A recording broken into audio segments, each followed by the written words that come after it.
now tuning in to the Master Teachers of Yahweh, hosted by the original House of Yisrael, currently located at 1664 California Avenue in Cincinnati, Ohio. The following lesson is inspired by Yahweh and is ministered and verbalized by Moreh Elesha Yisrael, the founder of the House of Yisrael, alongside Moreh Dan. Moreh Elesha brought forth many revelations of the scripture and was blessed with a keen intellect of interpretation. He was blessed to understand the Holy Scriptures. So with that, we ask you to enjoy this lesson. Shalom. I'm going to start reading in the 14th verse. Let's start reading the 14th verse of the 17th chapter, Deuteronomy. When thou art come unto the land which Yahweh thy Elohim giveth thee. He tell us what to do when we are blessed to inherit the land which Yah has given to us. And shall possess it. And we shall possess that land. And shall dwell therein. And you shall dwell in that land. And shall say, I will set a king over me, like as all the nations that are about me. Thou shalt in any wise set him king. And notice when we get to the land, the Almighty knew how brainwashed we were. And the first thing we know is what a lot of us want to do as soon as we get to the land again. We got to do like the United States and other great nations of the world. We got to try to pattern ourselves after them. We want to get our leaders and establish the kingdom in the order that they established theirs. We got a good ruler. We got a good barometer to follow. And I know this is so because I went to a big Israelite meeting many years ago called the Israelite World Federation. And some of the most prominent and notable Israelite leaders in the world were there.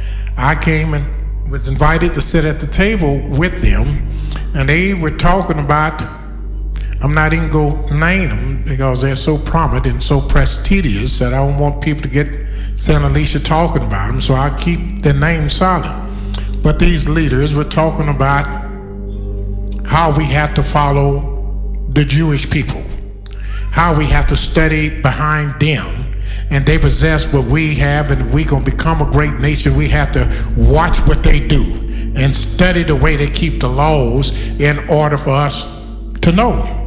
Well, the Almighty being my teacher and me not coming up in Judaism or Christianity, but coming up directly under the teachings of the Most High, I thought that was an insult. It was an abomination. I cut into it and hit them with scriptures. They couldn't defend it. No defense, because all the scriptures were testifying against them, even though all them collective was testifying against me. But I didn't mind them all being up against me because they didn't have no defense, because I was coming with the word of Yah. And when you come with the word of Yah, then there is no defense. And I asked them, how would they go to the man that Yah has cursed, and the man that the Creator says he has indignation against forever, to try to get some wisdom, when the Creator said he has already destroyed the wisdom out of Esau and out of the mouth of Edom? He had destroyed their wisdom. And then the Creator says that he has given you, what did he say in the book of Psalms 147, 19, 20 verse? Here's what it says. He sheweth his word unto Jacob, his statutes and his judgments unto Israel. He has not dealt so with any other nation. And as far as his judgments are concerned, they have not known him. So here the Creator says the only people that I ever knew is you. The only people and nation that I ever gave my laws and understanding to is you. He said he has never dealt so with any other nation. So anytime our people will try to get you to follow the Jewish people, the white man, the Germans, or any other people other than Israel, he's deceiving you and he's misleading you and he's spitting in the Almighty's face. Because the Almighty said precisely that he's going to give his word and his spirit only to Israel. And then what does Amos 3:7 said? It says, In the book of Amos, the 3rd chapter, the 7th verse, it says, Yahweh will do nothing, but he reveals his secrets unto his servants, the prophets. Is that what he said? And then the Creator comes right back in the book of Deuteronomy 29 and 29. And what does he say here?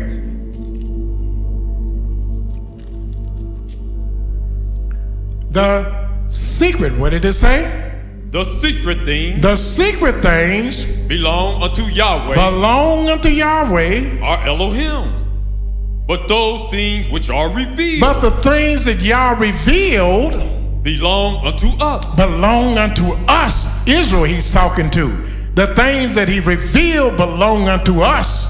And to our children. And to our children. Forever. For how long? How long is forever? Eternity. Didn't say until I get the Gentiles up. He said forever. And then what does Proverbs 25 say?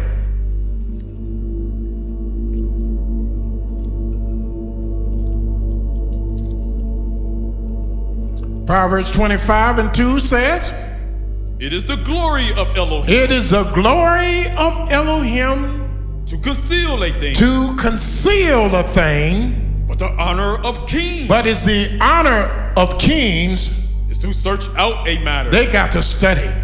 They got to meditate. They got to pray. They got to seek. It's an honor to a king to have to study and meditate and pray and seek and search out a matter. Then he can glorify Yah and say, look what Yah has shown me. Isn't this a blessing? Blessed be the name of Yah. But he can only say this after he did what? Searched out the matter. But most of us don't want to search it out. We just want to follow what the Gentiles will do. Or get us a Bible with a commentary. Then we read what it says and then let the hillbilly tell us what it means. Oh, Dr. Schwartz said this means this. Dr. Schwartz said this verse means this. Oh, wait until I get to class and get on that Elisha, because I'm going to go tell him what Dr. Hockenheimer says. You understand? And he get his feelings hurt, and he can't go back to the doctor. So this is how Yahweh works. It's a blessing for him to conceal something and hide it. But it's a blessing for you to do what? Search it out and find out the true significance. So the Almighty only gave his word to Israel, no one else. So we're the only people that can teach his word.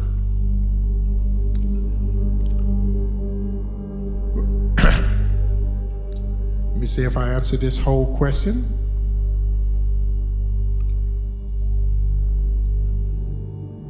That's about these concubines, right? And our wives, and multiplying wives to ourselves. Now let's go back to Deuteronomy 17. Starts 14th verse. When thou art come into the land which Yah the Elohim giveth thee, and shall possess it, and shall dwell therein, and shall say, I will set a king over me like the nations that are round about me. I'm going to be like everybody else. Thou shalt in any wise set him king over thee, whom Yahweh thy Elohim shall choose one from amongst thy brethren, shalt thou set king over thee. You got to be your own brother. Then the Creator said, thou mayest not set a king over thee which is not your brother. Now let's be honest now. What do we meet a fella come in here and has $10 million, want to spend it on us, and he knows the book better than any of us, and he gives everybody nice houses and cars and money put in the bank, and he helps us out, builds another big class. How about him? Can we put him over us? And he really knows the book up and down. Why can't we put him over us? Because Yah said not to. He don't have our same interests. I know you think he does, but if he's not your brother, he can't deal with what's relevant to you. He can't deal with that at all. The Creator says that your portion is not like their portion, because Israel is a former of all things and the rod of his inheritance. So your portion is not like theirs. How he gonna be our leader when he can't even take us back to the land, because the land only belongs to us?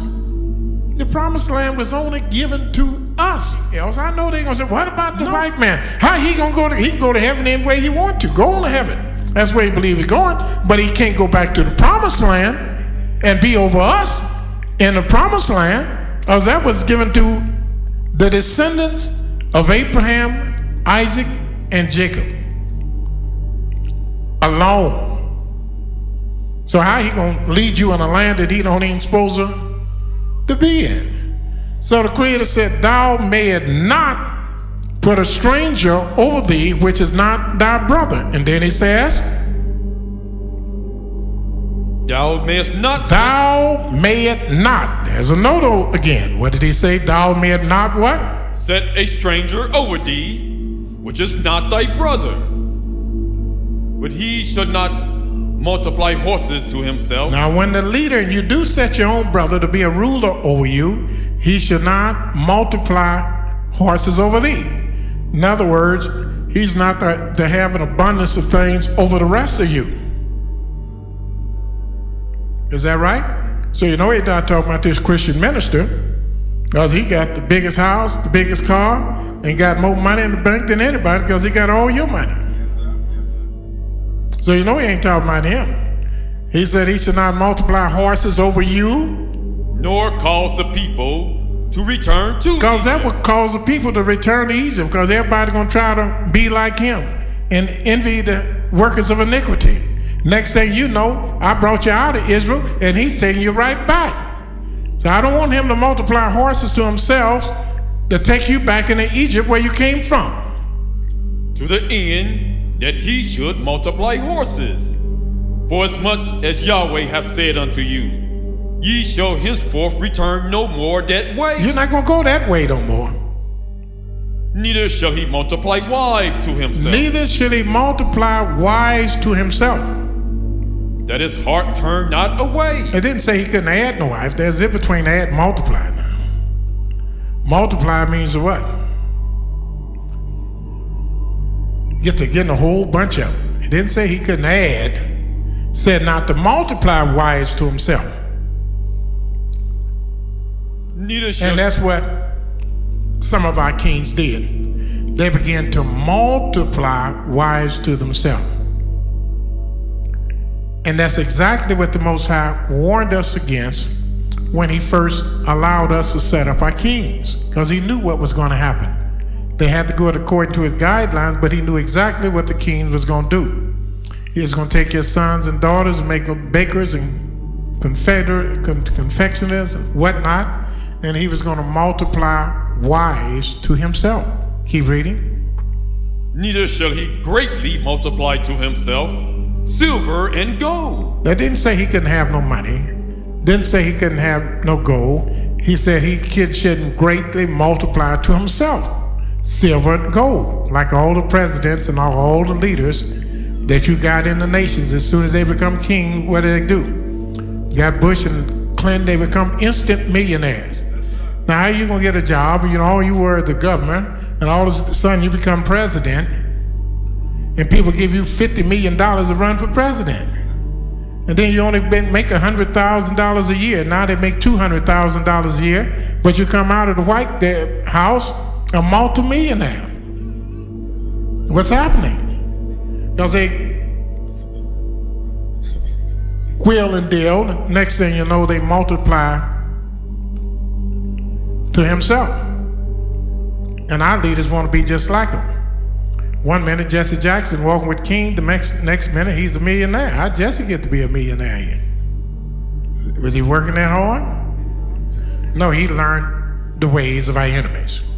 He learned how they get the paper, and he's following them. Well, the Creator don't want us to follow them. He don't want us to pattern ourselves after them. He wants us to be a peculiar people unto himself above all the nations on the earth, and he only wants you to follow him.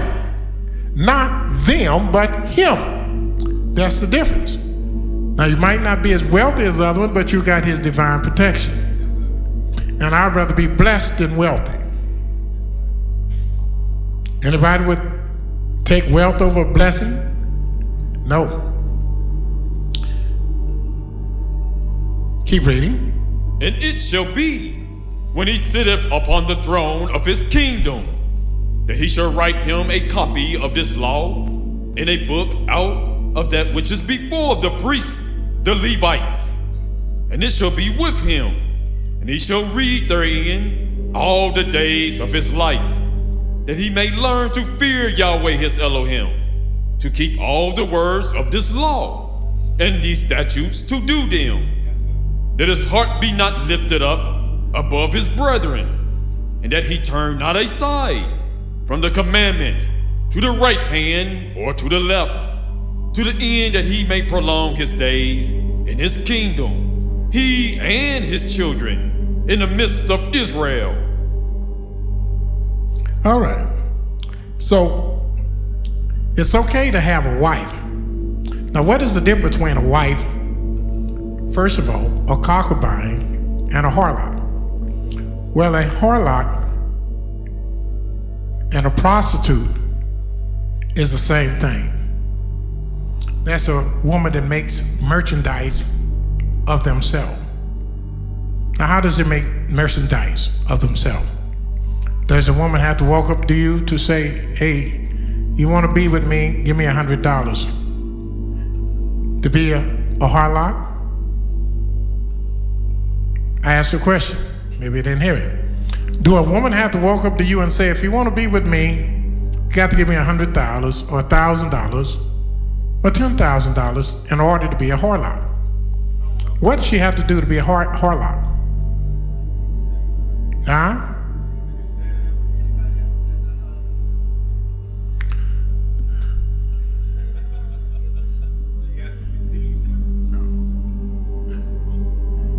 In other words, it don't have to be money. Anytime a woman has a price on herself that she got to receive such and such a thing, in order for her to be with you, she has made a harlot out of herself. Harlot and a prostitute is the same thing.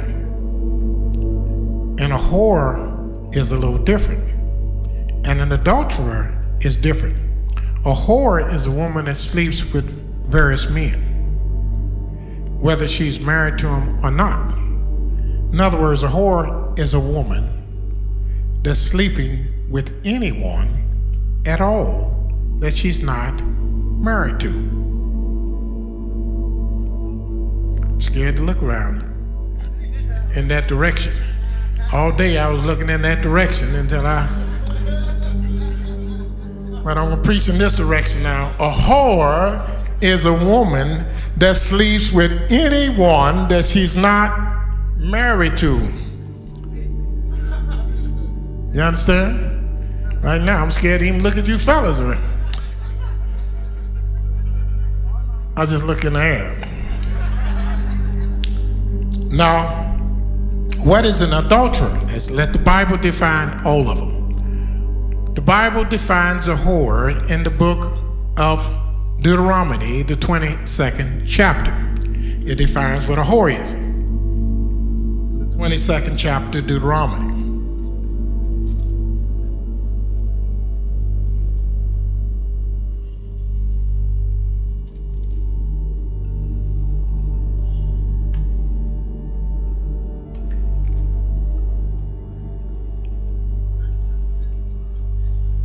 We're going to go to the 13th to the 21st verse. Read that so it will define for the sisters what a whore is.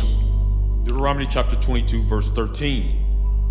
If any man take a wife and go in unto her and hate her and give occasions of speech against her and bring up an evil name upon her and say, and brought up an evil name and say what? I took this woman And when I came to her, I found her not a maid. And I know what you say. You say, so? None of the rest of them are either. All of them I ever hit on wasn't maids. So what's the difference? But see, it wasn't so with our people because they were raised the right way. And they raised their daughters the right way. And they stayed pure and they stayed a virgin until they got married. But you all want to do what everybody else doing.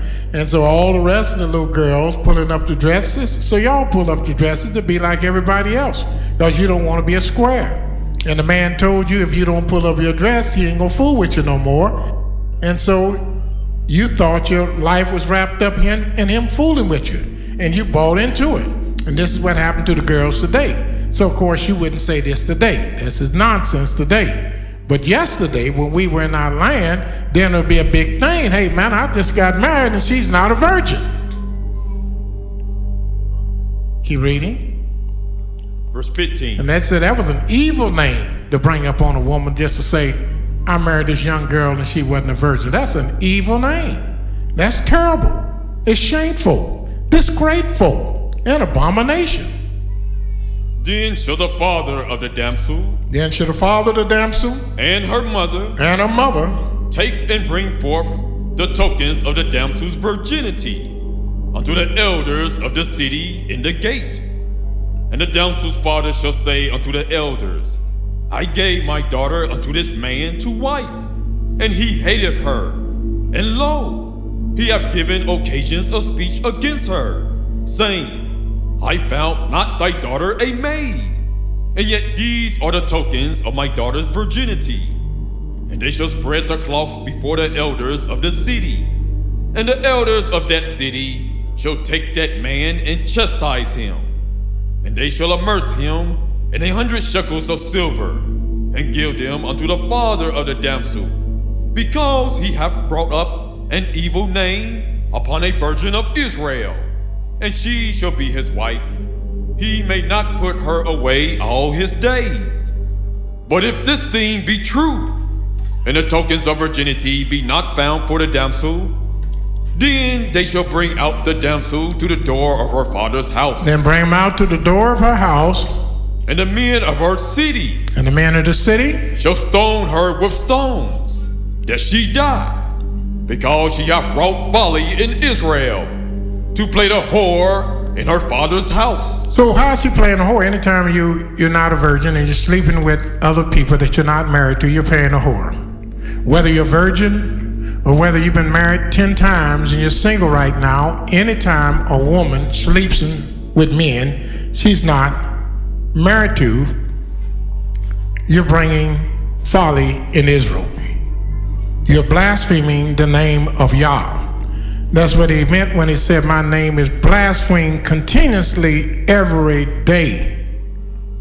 And you are the one that's blaspheming his name, not the enemies, but you.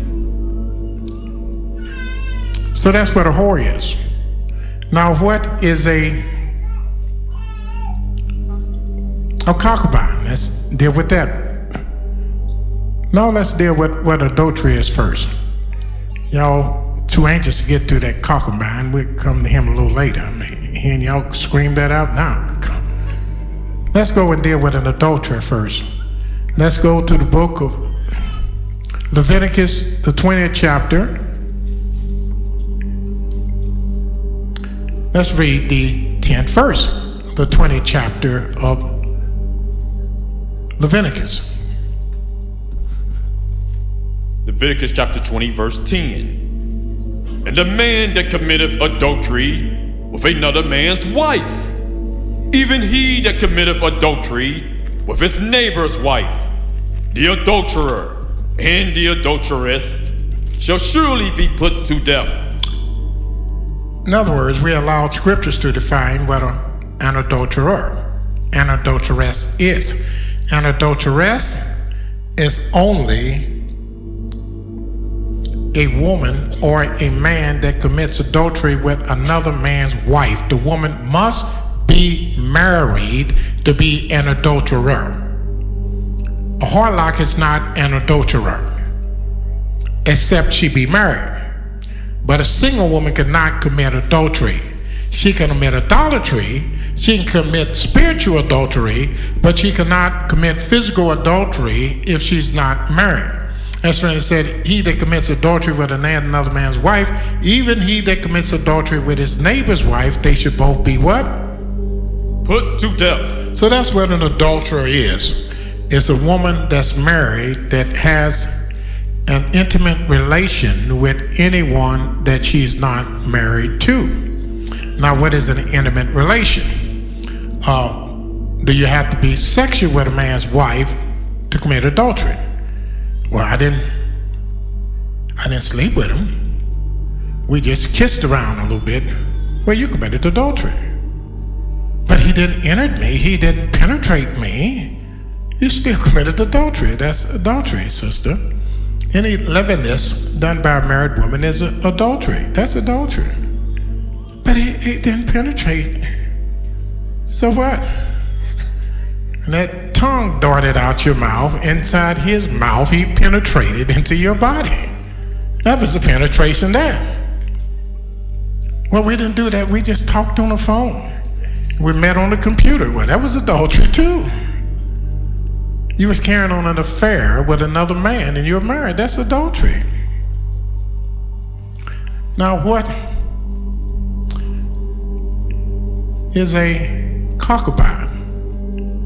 Let's go to Genesis 25th chapter. Let's go there.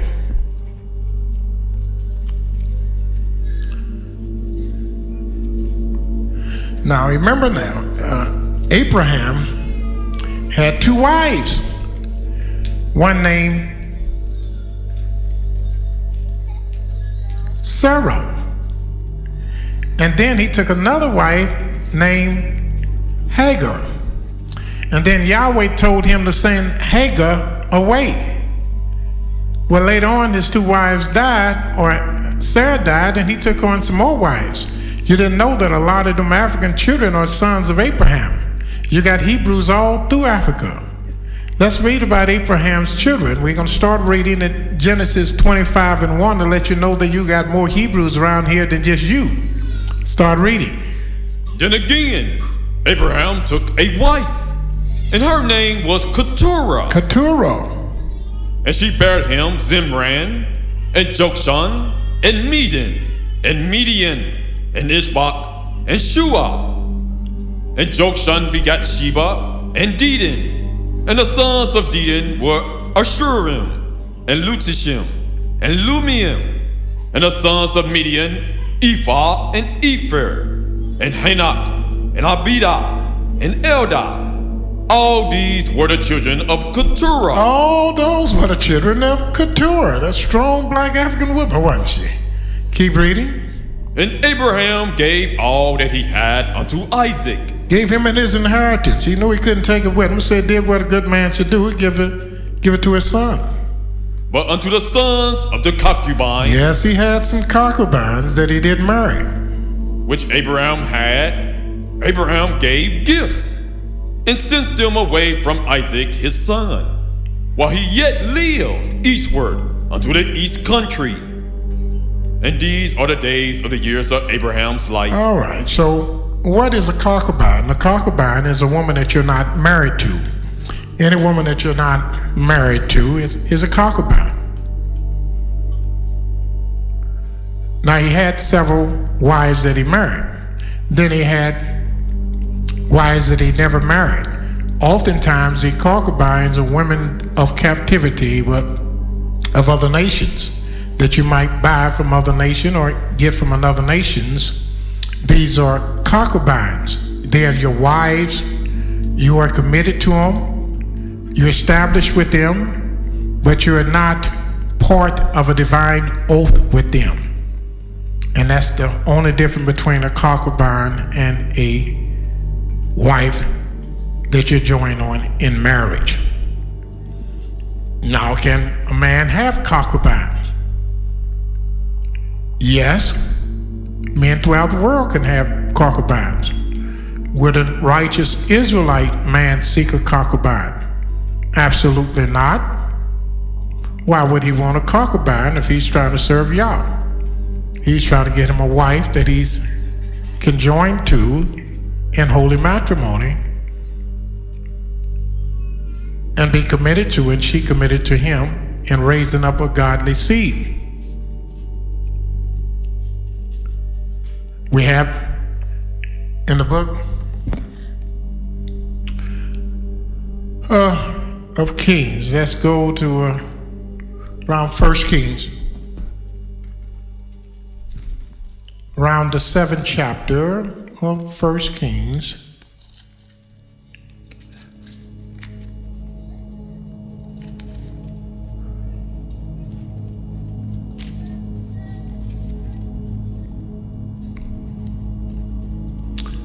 I thought that was 1 Kings. King Solomon had 700 wives. Where is that? Is that 1 Kings, 8th chapter? 11th chapter, okay. Yeah, there we go. 1 Kings, 11th chapter. Now watch what he did. We're going to start reading that 1 Kings, 11th chapter. We're going to start at the first verse. But King Solomon loved many strange women. He had loved many strange women. I said women, go ahead. Together with the daughter of Pharaoh. Together with the daughters of Pharaoh. Women of the Moabites, Ammonites, Edomites, Zidonians, and Hittites, of the nations concerning which Yahweh said unto the children of Israel. These same nations that Yahweh spoke concerning Yahweh unto the children of Israel, saying, ye shall not go unto them, neither shall they come in unto you, for surely they will turn away your heart after their deity. So Solomon clave unto these in love, and he had 700 wives, princes, and he had 300 concubines, and his heart turned away from Yah. And these wives turned away his heart. In other words, Yah told him not to multiply these wives to himself. How are you going to serve Yah and you got trying to serve 5 or 6 women every night? You can't serve him. That's reading the head priest could only have 1 wife because the Almighty didn't want him distracted at all. But the others, they could have more wives, but the head priest, he could only have 1 wife because he knew he didn't have time for him to serve a bunch of women. But there's some men, their main thing is me serving women than serving the Most High.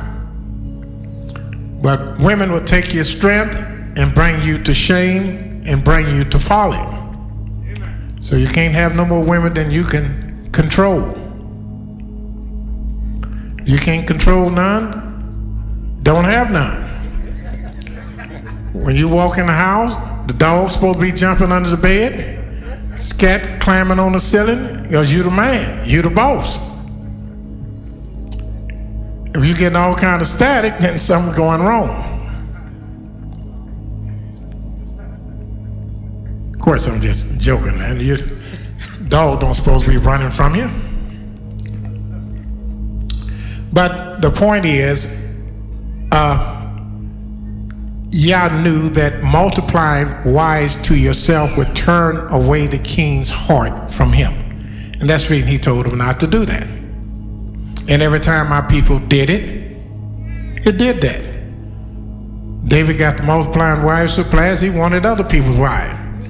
If they was already married, he wanted to find a way to make them unmarried. You understand?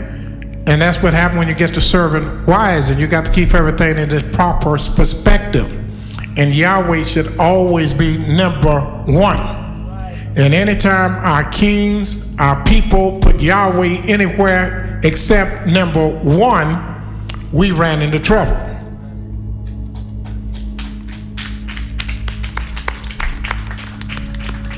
See, the women must not like that. I said, Yah's supposed to be number 1.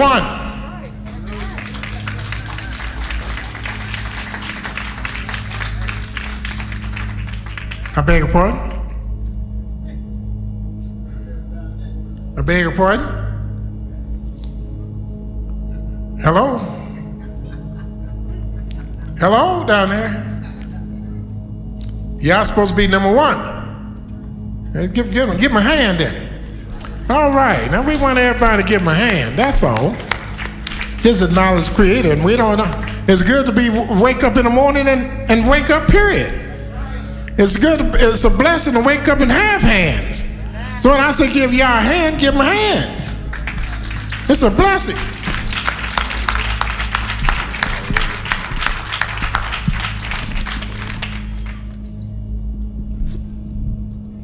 So, what's a harlot? A harlot is one of our daughters of Israel became a harlot because her husband died. Y'all remember that? Who was that? I want somebody to tell me the story to let me know that I'm not the only one reading the scriptures. Go to that mic. One of our people, one of the daughters of Israel, the husband died. And one of the men didn't give her another husband and was forsaking her. And I just want to know which one of y'all know that story real good. And it was being forsaken. And this woman was upset so that she went and dressed up like a harlot. I want you to, one of y'all tell the story. Which one want to tell it now? I want one to, all right. Zarok chased Brother Joel away and said he's going to tell this story. Go ahead, we want you to tell it now. It was Tamar, and the reason I like that's where my name came from, because when Yehuda went into her after she dressed up like... Well, now tell us the whole story now. You want to, just don't come talking about somebody went in. Okay. Who is she? Tell us about the situation. Right. You broke your neck coming up there now. We going to want you to or move out aside for Joel. All right, well... Tamar was married to one of his sons, and the one son died, and so Yehuda gave his other son to her to marry, but he went into her and pulled out and dropped his seed. So Yah killed him, so she couldn't have that son. And then his younger son was not quite old enough to marry her, so he said, "Hold tight, let him grow up, and when he grows up, I give him to you to marry." But that didn't happen. So she found out. Why didn't it happen? Why didn't it happen? Good question. Because that part, because. Step aside for a minute. Go ahead. Come on. Let me continue. All right, okay. Go ahead now. I asked you why didn't it happen. It's very simple why it didn't happen. It's very simple why it didn't happen. Because he gave him to somebody else to marry, and. So when she got disappointed, and she found out that he had came to her neighborhood in the town she was in when she was at her father's house, and as she knew he was leaving, so as she dressed herself up on the side of the road. Dressed up like what? A harlot. And how did the harlot dress? They had veils on, and they dressed in a manner that lets people know that they are available. And that's what she had a veil on her face. I thought that's what all the Muslim women keep a veil on her face. Yeah, but this was a certain kind of veil that lets men know that she... Was a certain kind of veil? No, when they had the face covered, that meant they didn't want people to see who they were, so they wouldn't be ostracized. Well, that's what I'm saying. It was disguised in a way that he knew when he saw her that she was a harlot. Right. And so when she disguised herself, he went into her, and she became pregnant. He just went into her because she disguised herself? She had some things going on that she would bargain to make herself... Had some things going on? Well, it was negotiated that this thing was going to take place. So anyway, it took place because of the conversations that they had and what they did and the things that took place. No, it took place because he wanted a whore. He was looking for a harlot. That's what I'm saying. No, you just say things just took place, and these people, you can't be vague if you're going to teach. You broke your neck to come on. Hey, you hold tight. Okay, I'll hold tight. I'll tighten up. But this is what I'm saying is some things took place to let the event happen. This is what I'm saying. And I didn't want to go into detail. You didn't want to go into detail? But that's these... And we're trying to find out what a harlot is, and you don't... she bargained with him, and this was some tokens given and things of that nature. But anyway, to make a long story short, so I don't be up here a long time, he went into her and she had 2 sons because of her disguise that she put on to dress herself up like a harlot, because he didn't give her the husband that he promised her. He didn't keep his word with her. So she did this, and she had 2 sons. One was Zerach, and the other one was Phahez.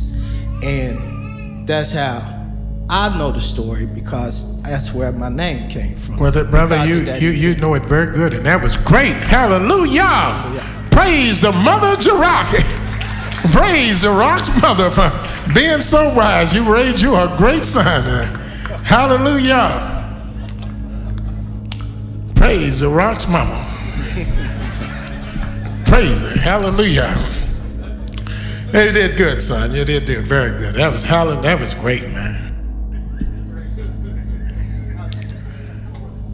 Yes, sir. First and foremost, I'd like to give all praise and honor to Yah by saying hallelujah. Hallelujah. And piggybacking off what you said about concubines, is it true that once a man went into a concubine, he had to treat her in the manner of a wife, or if one of a man's sons went into a concubine, he had to treat that concubine in the manner of his son's wife? Yes. Okay. Yeah, he had to. Like you didn't, I didn't quite catch the distinction when you was, talking in reference to Abraham. Yes, I made a distinction. I said he had to treat her as a wife, and he was obligated and committed to her, and she to him, but they were not brought together in holy matrimony. That was the one thing that was lacking with a concubine and a wife of marriage. But even though they didn't come together like in holy matrimony, that was still, you still had to treat her in that manner. You just couldn't pass her around and everything right. like that, right? Absolutely. And I thought I made that distinction, but I'm glad that you brought it forth and made it a little better. Any other comments on that? I'm sorry? Were Israelite women concubines? So don't be rash with your mouth to utter anything before Yah. I never remember an Israelite woman being a concubine. Never. I can't say she would, but I never remembered in all of my research, I don't remember one Israelite woman being a concubine to an Israelite man. So I hope that puts some on you fellas' mind. Yes? All praises to Mighty Yah. And I'm not finished. I got other questions. Everybody at the mic already, but go ahead. Y'all broke my teeth. I had a bunch more questions to ask, but go ahead. It's real quick. Basically, just to add to what the brother before me was just speaking of as far as concubine, I'm just trying to make sure I fully understand. You said a concubine is one that is not united in marriage, in a holy matrimony marriage as with a wife, but she's still his wife. I'm not clearly understanding. Is it possible? I guess my question is it possible to have a concubine before having a wife, or is that something that has to come after a wife? Well, let me make this statement. I don't recollect ever reading where an Israelite made an Israelite sister his concubine. I don't remember reading that. I'm going to research it tonight so I'll be more positive and exact on my teaching, but we are not to make concubines out of Israelite women. We are to make them our wives by matrimony. Okay. So Did that answer your question? No. My All right. question is, can a man have a concubine before having a wife, basically? Can a man have? Yes, he can. How so? He don't have to make a, How so? Just easy. You said, can he have a concubine before he have a wife? Yes. You see that Abraham had these concubines, and then he married Keturah, and his wife Sarah was dead, and he had them before he had another wife named Keturah that raised all the other children up. You asked me, can it be done? And I said yes. Right. So a bachelor man who's never been married before can have a concubine before he even have a wife. There's no law that says a man can't have a concubine if he's a bachelor until he get married. There's no such law. These are your stipulations, but there's nothing in the book that even suggests that.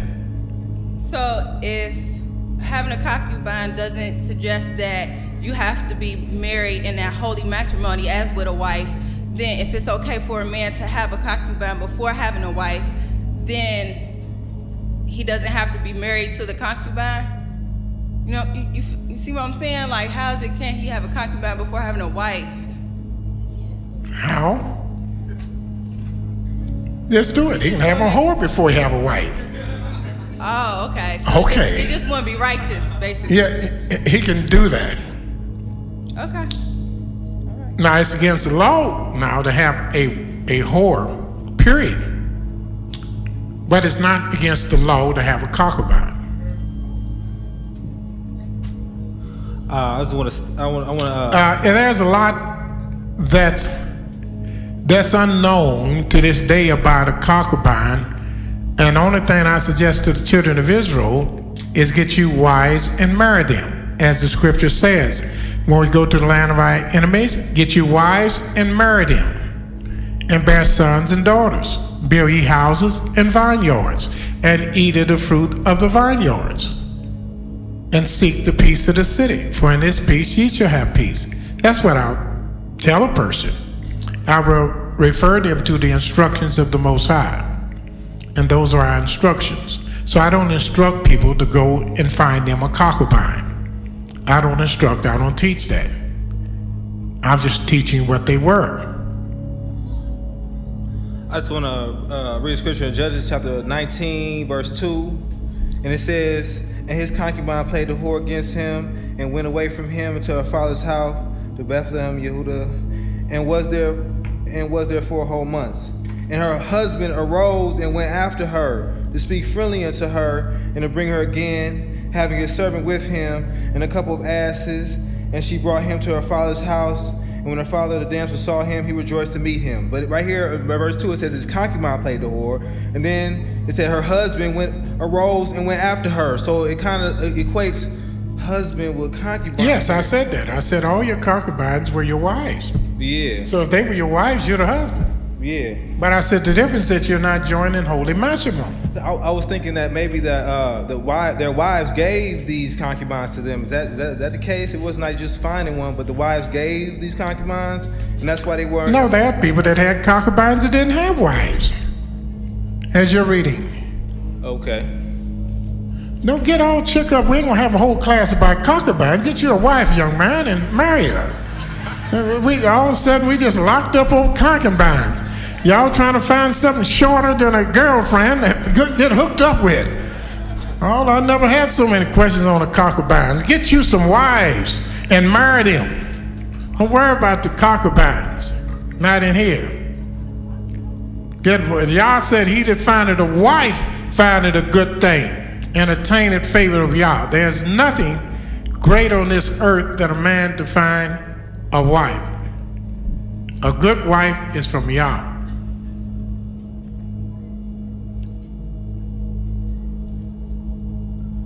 Any questions?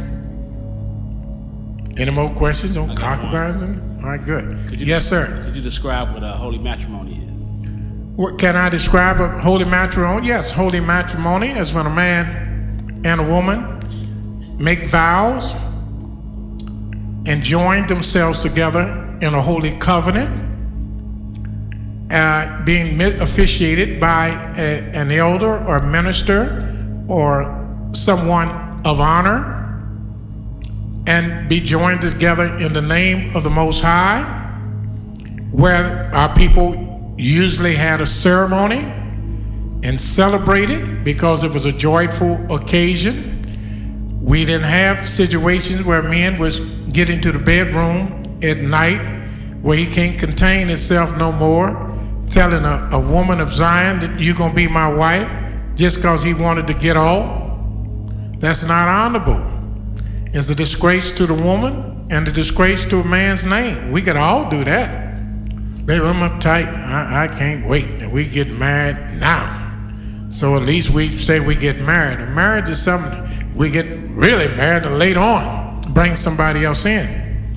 To be honest, see, he knows the hearts of a man. He knows when a man is doing right. And the best thing to do is do it the right way. And even if you got to separate yourself from a woman, if you can't contain yourself, just do that until you can glorify Yah. Or you're not glorifying him the other way. You're not doing that. And a good man will want to bring honor to the woman by waiting. And a woman will want to bring honor to the man and to Yah by making him wait. Or both of y'all can just turn your back on Yah and do your thing like y'all do. And you know what you do. But I suggest against that. That's not honoring the Creator. It's not giving no honor to your wife or your husband, nor to the you've been around with. You're bringing, stay away from them till you get married. If they don't want to marry you, then what are they telling you? You ain't that tough. Hello?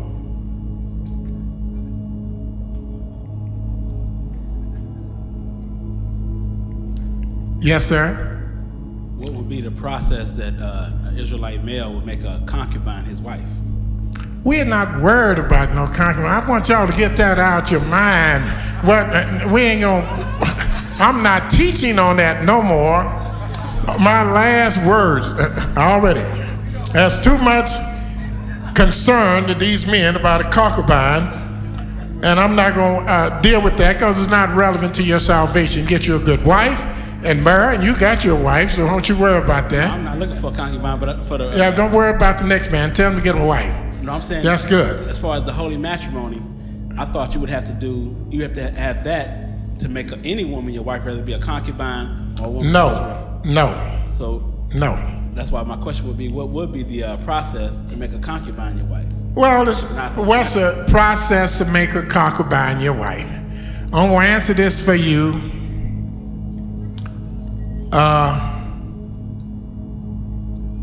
Let's go to Deuteronomy 21.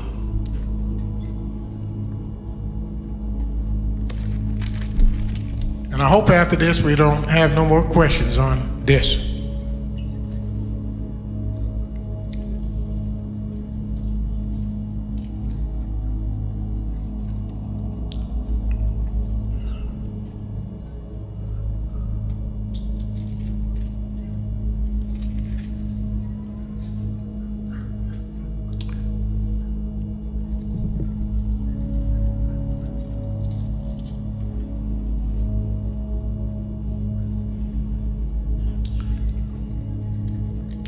All right, there we go.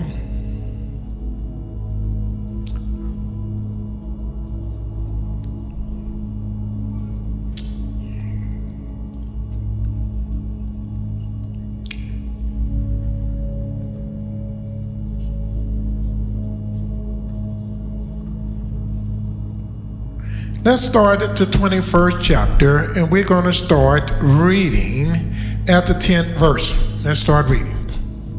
When thou goest to war against thy enemies, and Yahweh thy Elohim have delivered them into thy hands, and thou hast taken them captive, and seest amongst the captives a beautiful woman, and hast a desire unto her, that thou wouldest have her to thy wife, then thou shalt bring her home to thine house, and she shall shave her head. Shave her head.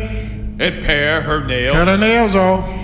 And she shall put the raiment of her captivity from off her. Then other garments of another nation that went and showed her culture, the people of other nations, she got to take all them clothes off. And shall remain in thine house, and bewail her father and her mother a full month. A whole 4 months should she just remain in his house and bewail her mother and father, because she knows she's going to be joined to another people and another culture altogether, so she should cry for them and mourn for them. And after that thou shalt go in unto her. After that, After that, thou shalt go in unto her and be her husband, and be her husband, and she shall be thy wife. and be thy wife. And it shall be, if thou have no delight in her, then thou shalt let her go whither she will. But thou shalt not sell her at all for money. Thou shalt not make merchandise of her. See, that's not even in consideration to a woman you join into, an Israelite woman that you join with holy matrimony. That's not even consideration. These things are not even applicable in a marriage to an Israelite woman that you're joined to holy matrimony. But this is altogether different situation here. Keep reading. But thou shalt not make merchandise of her, because thou hast humbled her. All right, you understand that. Now that's that wife. That's the difference between a concubine and a daughter of Zion that you married. You can't even think about selling your real wife. Can you? Huh? Not even a consideration. She don't have to go through that at all, being in your house a whole month and cutting all the hair off, bald, and cutting the nails off and throwing the clothes away, and that's not of those things. And if you don't have no delight in her, just throw her, cast away. No. These are totally different situations altogether. So none of you fellas in here or in a rank to get you a concubine. Right? All right. Now we don't have to talk about that no more. Just get one of these beautiful daughters of Zion and marry her and love her and cherish her and protect her the best of your ability all the days of your life. And you're doing that which pleases the Most High.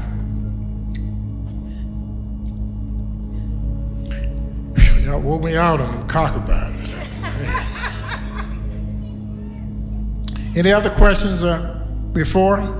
And it really interrupted my teaching because I had several other things I want to get to, but when I said the word concubine, everything just stopped with y'all.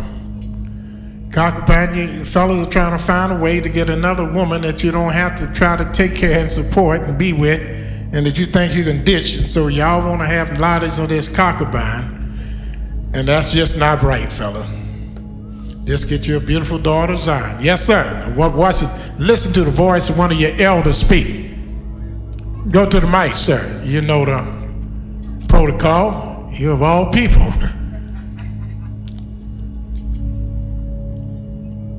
Now listen to an elder that got a beautiful wife of Israel that honors her and loves her. Watch his mouth pour out wisdom. Well, yes, sir. But I did want you. First of all, I want to give glory to Yahweh by saying hallelujah. And my subject that I wanted to speak about was not about concubines. It was about the Day of Atonement, which is coming up soon. And concerning the Day of Atonement, and we know we almost fast on the Day of Atonement. What is the age limit? Should everyone fast? Can you explain that for us? Yes. Thank you. First, let us go to Nehemiah, the 8th chapter. Let's go there.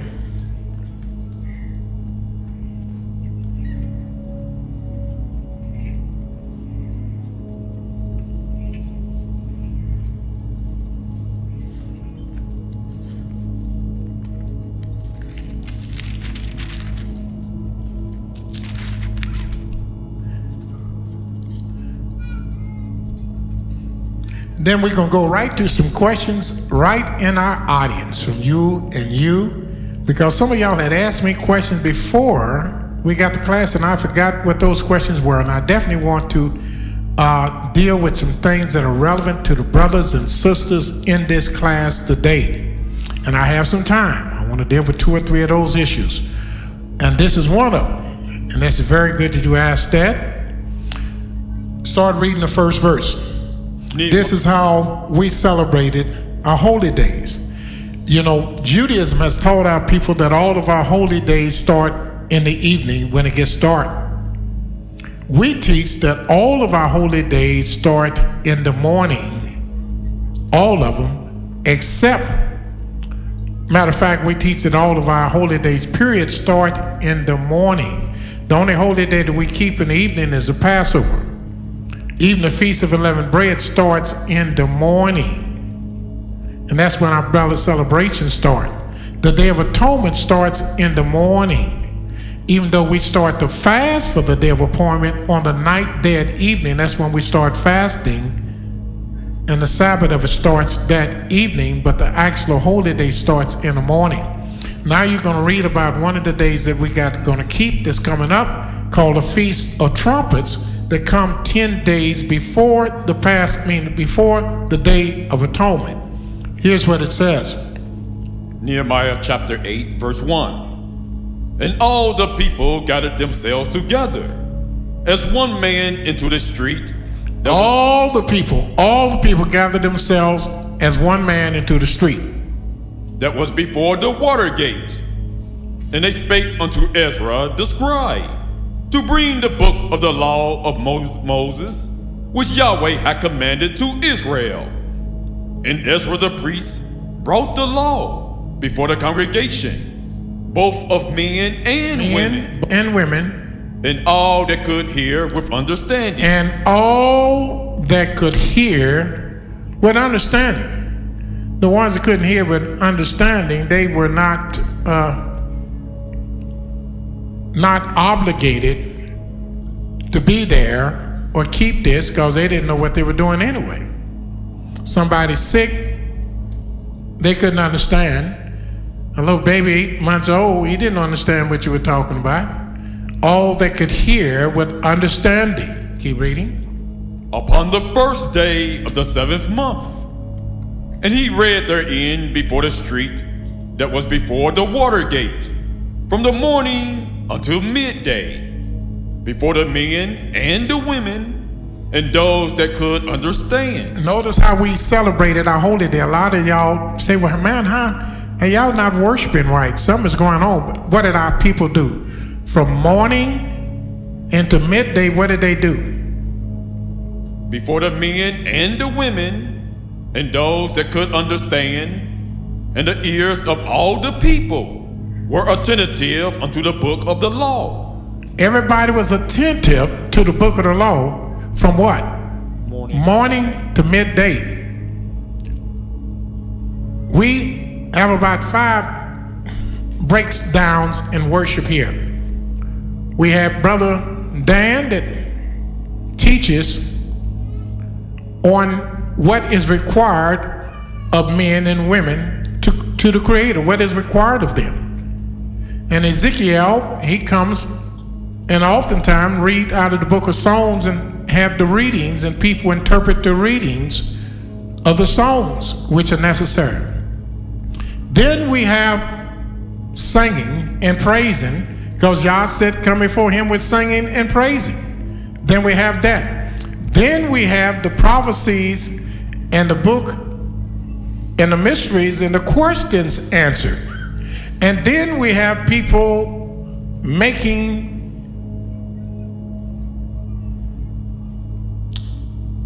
proclamations and making testaments on what Yah has done for them.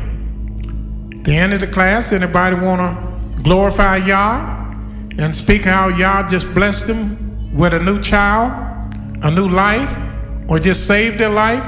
Everybody has a chance to make testimonies that want to make testimonies. So I think we do everything that we're able to do in this land except keeping the ceremonial laws. There are some things, ceremonial worship, that we don't participate in because we're not able to in this land. So there are some forms of worship that we don't do that are ceremonial, but we will do once we get back in the temple. But on our holy days, we found out many years later as we start reading that we keep the holy days just as they were kept in the book. And we were coming in here all morning reading the book 1/4 of the day. And then what we do? Read that again. And he read therein, verse 3, before the street that was before the water gate, from the morning until midday, before the men and the women, and those that could understand. And he read. What did he do when he read? Keep reading. and the ears of all the people were attentive unto the book of the law. All the people were attentive. Go ahead. And Ezra the scribe stood upon a pulpit of wood, which they had made for the purpose. And beside him stood Mattathiah, and Shema, and Ananiah, and Uriah, and Hilkiah, and Messiah on his right hand, and on his left hand Pedaiah, and Mishael, and Malchiah, and Hashum, and Hashbaddanah, Zechariah, and Meshullam. And Ezra opened the book in the sight of all the people, for he was above all the people.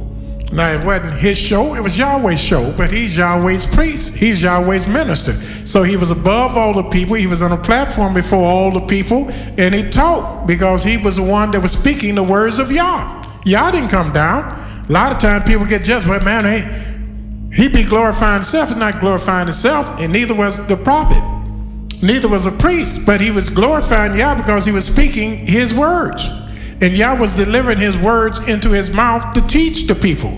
And the reason you know it, because, keep reading. And when he opened it, all the people stood up. And Ezra blessed Yahweh. He blessed Yahweh, the great Elohim. And all the people answered, Amen, Amen, with the lifting up of their hands. And they bowed their heads and worshiped Yahweh. And that's worshiping, when they bow their heads and praying and give thanks and glory. That's worshiping. Worshiping is always when you bow and when you're lifting up your hands and when you're bringing low. That's worship.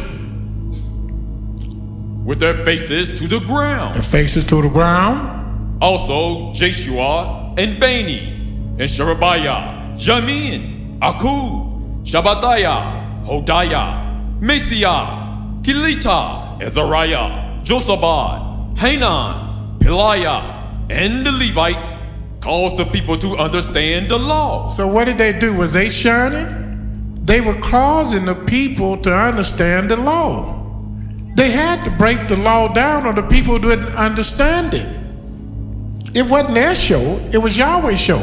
But Yahweh appointed them to show them the law, to show them the difference between a harlot and a whore, to show them the difference between a wife that you're married to and a one that's you get from a captive through battle. And he had to make known the difference. But in everything he was doing, he was giving all the glory and honor to Yah. It was him that was shining. His words were shining. Keep reading. And the people stood in their place. So they read in the book, in the law of Elohim, distinctively. And gave the sense. And he gave the sense. And caused them to understand the reading. And he caused the people to understand the reading. And we're good at doing that. We've been able to read these laws that other people don't know nothing about and cause the people to understand what it's saying. But that's due to the power of Yahweh. All glory be to him. Not to the reader, not to the teacher, but to the creator. That's glorifying him. And Nehemiah, which is the Tershadah, and Ezra the priest, the scribe, and the Levites that taught the people, said unto all the people, This day is holy unto Yahweh your Elohim. Mourn not, nor weep. For all the people wept when they heard the words of the law. Then he said unto them, Go your way, eat the fat, and drink the sweet, and send portions unto them from whom nothing is prepared. For this day is holy unto our Yah. Neither be ye sorry, for the joy of Yahweh is your strength. So the Levites stilled all the people, saying, Hold your peace, for the day is holy, neither be ye grieved.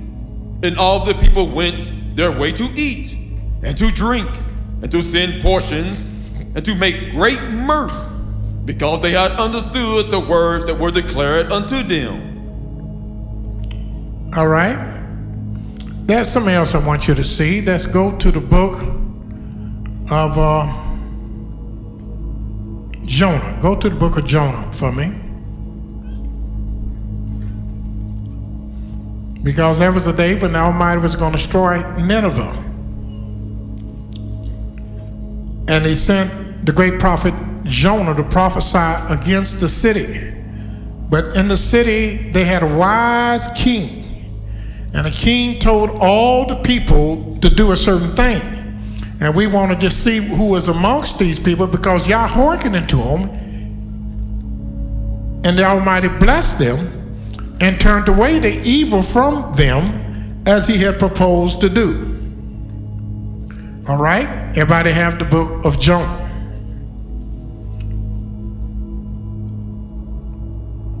We're going to start reading Jonah, the 3rd chapter. And the word of Yahweh came unto Jonah the 2nd time, saying, Arise, go unto Nineveh, that great city, and preach unto it the preaching that I bid thee. So Jonah arose and went unto Nineveh, according to the word of Yahweh. But Nineveh was an exceedingly great city, of 3 days' journey. That's how large that city was. And Jonah began to enter into the city a day's journey. We got 1 day journey into the city, because that's how many days to get you to walk from one to the other. 3 days. But when he got there 1 day, what happened? And he cried and said, Yet 40 days, and Nineveh shall be overthrown. So in other words, that's just like our captivity. Nobody knew exactly when Yah was going to drop the word on them. We didn't know it was going to be the first day, the second day, or the third day. But Yah proposed that in the first day, then we was going to let them know in how many days?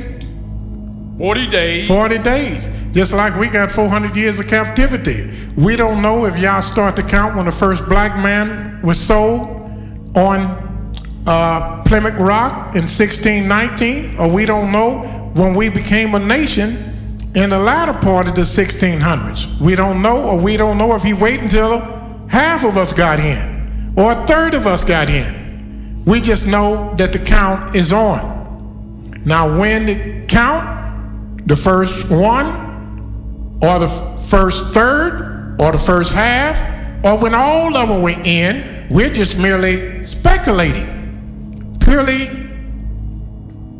speculating, conjecture, to be quite frank.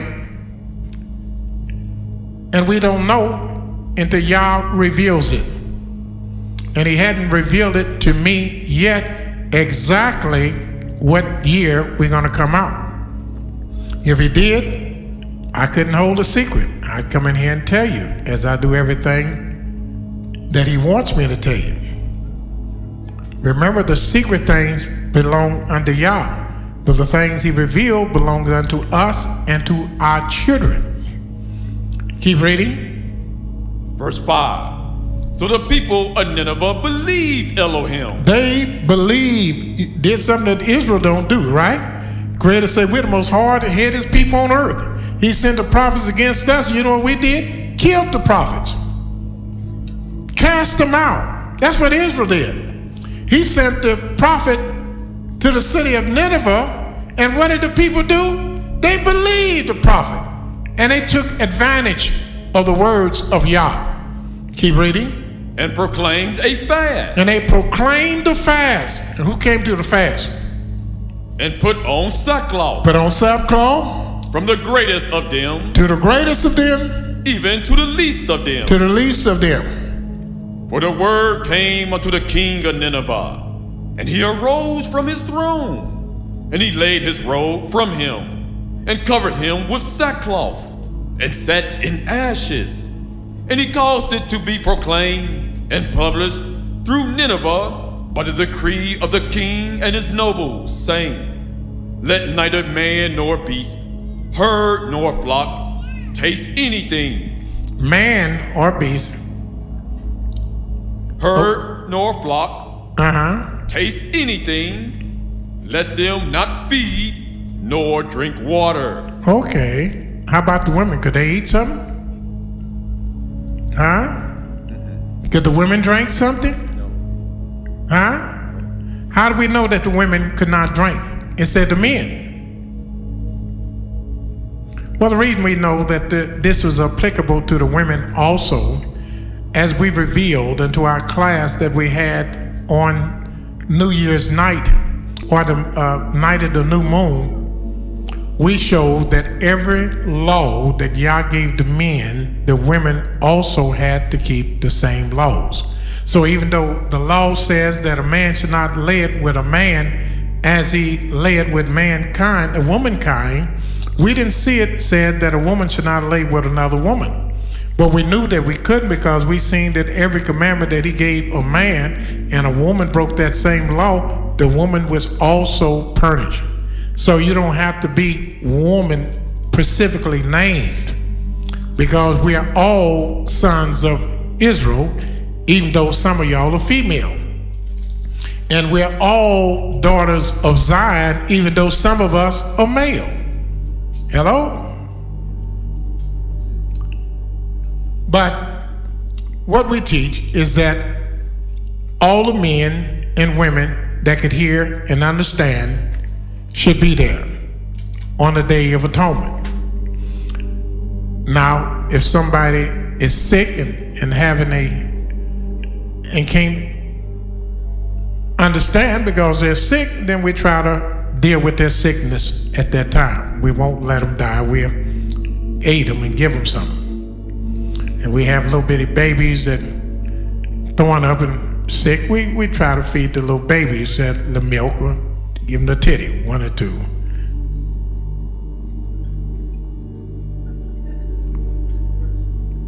You know, so that's what we're talking about. We ain't gonna let nobody die, so don't worry about that. So if you're in the hospital, we don't have to bring you back to class to keep the day. You just stay in the hospital. Y'all understand your situation. You know where your heart is, because some of y'all might be in the hospital on a Day of Atonement. So don't think that you're forsaking the Most High because you're not in class. He understands the heart, and he knows your heart. So he knows what you would do if you were able to, and he knows what you would do if you're not able. All right? Any other question? Emmanuel, you had a couple of questions. Let me get into some of your questions. I really forgot what it was, and I want to deal with it.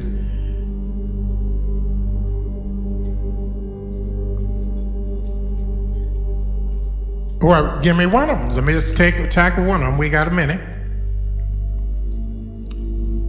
I know all y'all got a bunch of questions, and of course I'm not able to answer all the questions, but I'm going to start on them, because your questions are just as relevant to me as the questions by way of the internet. And let's start answering. Yes?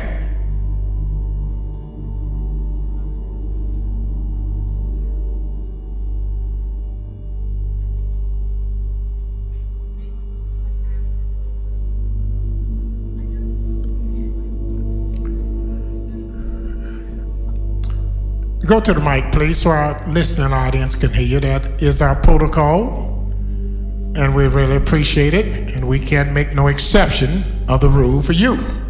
If The Rock got to go to the mic, you know everybody else got to go. All right.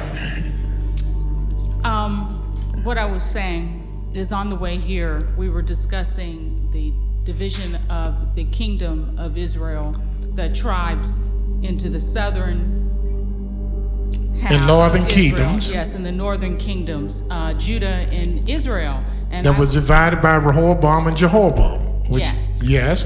And so my question was, we are Israel in that, ultimately, and that both kingdoms would be united. Yes. How do we know that we are Judah in this country? And if we're Judah in this country, I guess my question is, since the kingdoms have not yet been united, we're saying we're Israel.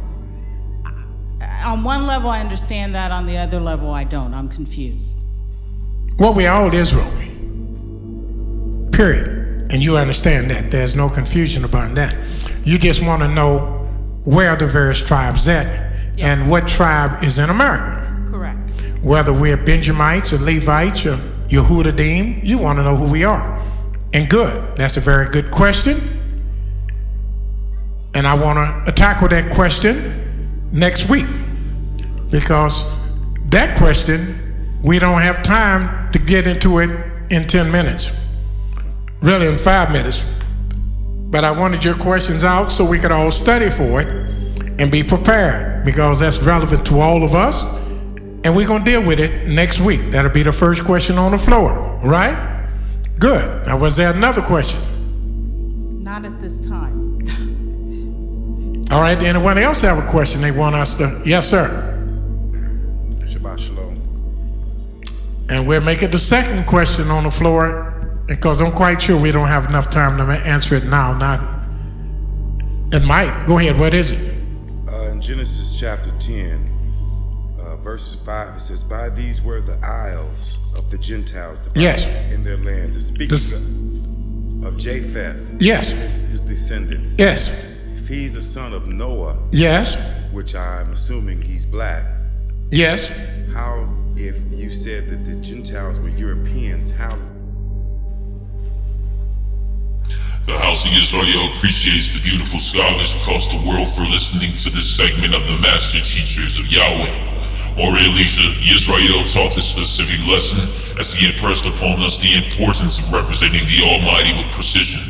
Moreh Elesha was never afraid to address any controversy.